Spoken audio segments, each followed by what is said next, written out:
A day in my life ditong buhay ko sa Riyadh ay doon nagluluto ako ngayon na trending ngayon na sinasabi nilang Sana all. Argentina na corned beef na sinigang. So, eto mga langga, inisa-isa ko na sa inyo ang mga gulay. Ayan ang mga gulay na pinagsama-sama ko na at hiniwa ko at naglagay na ako ngayon ng mantika sa kawali at para makag-umpisa na akong magluto. So mga langga, ayan ang mga gulay ko. May pichay na laglag. May pichay at saka lahat yan. May mga gulay ako nandyan.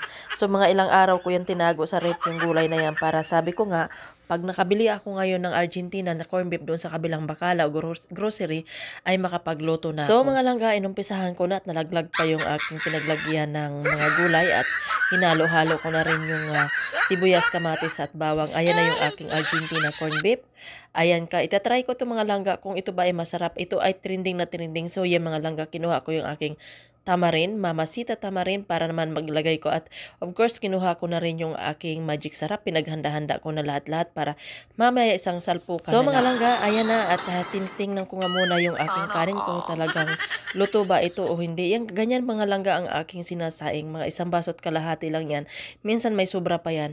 Habang tinitingnan ko yung aking sinaing at mahina lang yung apoy at ako na may Sana nagmikos-mikos all. dyan sa aking mga sibuyas, bawang at kamatis at pagkatapos malangga, naisipan ko palang hatiin ko pala itong aking Argentina kasi ang layo-layo pa naman ang binilhan ko nito. Alam niyo mga langga kung saan ko yan binili? Doon yan sa kabilang grocery ng Al Rabwa. Doon siya sa bahay ng aking amo kasi yung mga grocery dito as in wala talagang Argentina. Ang layo pang pinagbilhan ko, di ba? So ang ginawa ko, hinati ko mga langga at yung habang ginigisa ko at inilagay ko na yung aking Argentina. Ayan ko, konti lang pala, naisipan ko, ay grabe naman ito, konti lang at ang dami kong gulay. Habang hinalo-halo ko yan at minikos-mikos ko, sabi ko nga, kunin ko nga yung natira ko para bang naisipan ko. Kasi tingnan mo, ang dami kong gulay, oh. Para isang lutuan na lang, para naman may 3 araw pang akong ititira. O, diba, charot, 3 araw. So, mga langga, nilagay ko na lang lahat ang isang nasa lata para naman, sabi ko, parang kukulangin ako pagkalahati Sana lang dahil all. ano lang naman yan eh. Tag 10 real lang yung isang lata na yan. Sus, mahal ka, ano na ba yan sa Pilipinas?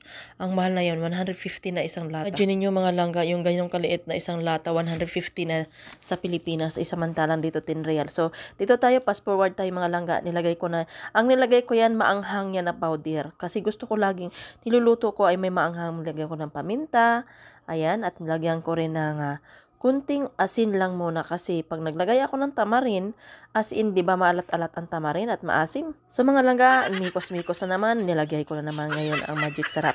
At hinipo-hipo ko yung magic sarap. Sabi ko, hahatiin ko to kasi ang mahal-mahal pa naman ang magic sarap dito.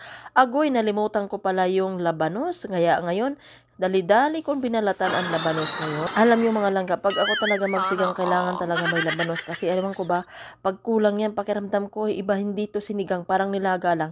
Charot. Sa totoo lang, ganun talaga ako. Kaya nga, nag-order ako ng labanos doon sa online. 2 piraso ang ginawa ko mga langga, hinati-hati ko.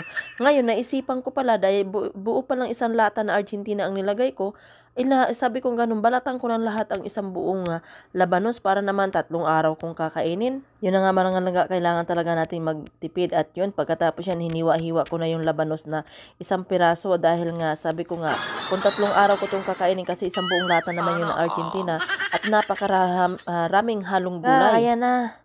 Tinapik-tapik ko na lahat ang mga gulay dyan. Hindi naman yan sila mag-aaway. Basta sabi ko nga, sama-sama na lang kayo dyan sa isang kawali. Nahulog pa. Ay, naku, wala pang 1 minuto. Wala pa namang germs yun. Nagalo-halo ko na lahat ng mga gulay. Puwera lang sa pitsay dahil yung pitsay talaga ay madali talagang malata.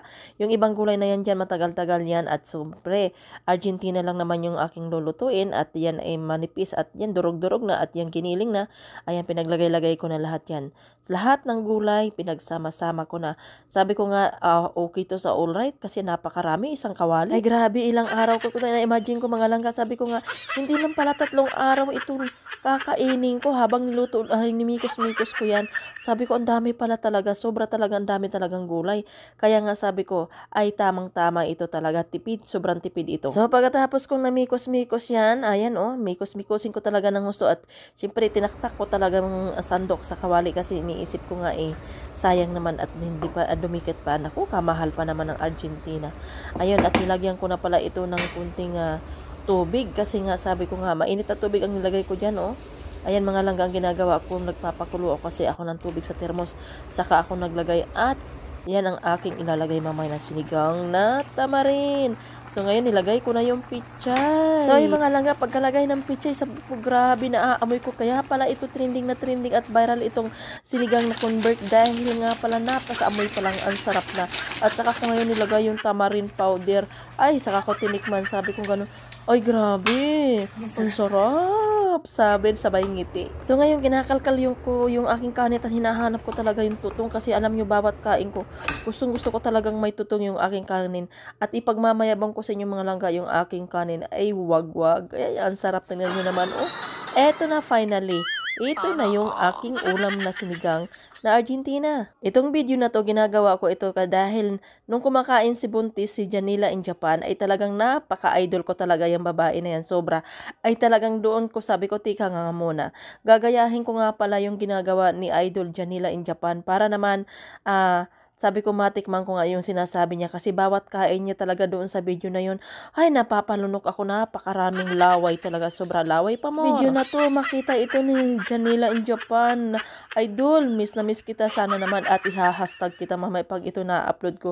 At pagkatapos kong i-edit, talagang iha-hashtag ko to dahil sabi ko nga masubukan ko ito dahil nga napakasarap dahil sa itsura pa lang yan, napakaganda naman talaga ni Janila in Japan, di ba? Alam mo naman. So mga langga, ayan, nagsali na ako ng isang mangkok na sinigang na corn beef dito sa kabila at sabi ko nga, tika nga, titikman ko na. Uy, sa amoy pa lang, gutom na ako at ibinuhos ko lahat. Ayan na, kabuuan ng aking gulay na sinigang na corn beef. Ilang araw ko kaya itong kakainin. Yan mga langga. Pagkatapos kong isalin, ay talaga sobra sinimot ko to. Sabi ko, simutong ko nga ito kasi nangihinayang ako sa corn beef. Ang layo pa naman ang pinagbilhan ko nito. Sa kabila pa naman to, 2 oras pa naman ang biyahe bago ako nakabili ng corn beef. So ito na, mag-umpisa na tayong kumain. Grabe mga langga, wala na ako masabi dito sa trending na ulam na to. Grabe, kahit mainit to, binabanatan ko talaga yan.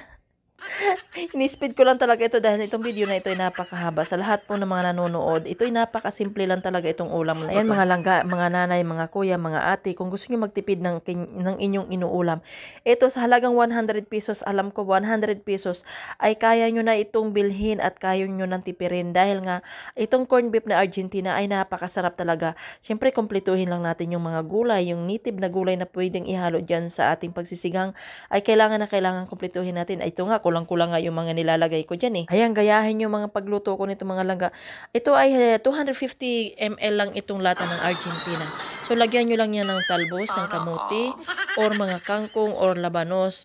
Kung ano pang klaseng ihahalo nyo dyan sa pagsisigang nyo. Talagang masasabi nyo, buong pamilya, talagang sasabihin nyo na, ay, ang sarap talaga ng sinigang na baka, na corn beef na sa lata. So, habang ako dyan kumakain, wala na akong katigil kahihigop. Talang pakiramdam ko talaga, lalo na malamig dito sa amin ngayon at ang init-init pa ng aking pagkain dyan, ang init ng kanin, ang init ng sabaw, talagang sabi ko, wow, sarap talaga. At lalong talagang masarap yan kung mayroong pritong tulingan, pritong tilapia, or pritong galunggong na ang sausawan mo ay tuyo at kalamansi na may kamatis. Papahay na nako na lang talaga ako sa sobrang sarap tong Argentina. Kaya pala ito nag-trending. Yan, big shout out yan sa aking idol si Janila in Japan. Dahil hindi ko magagawa ito kung di ako nanonood sa kanyang mga video. Sana itong video na to ay mapansin ito ng aking idol na si Buntis. Talagang lagi ko talagang sinusubaybayan siya. So maraming salamat. Tingnan niyo mga langga, simot na simot yung aking kanin. Paki-like and share ng aking video.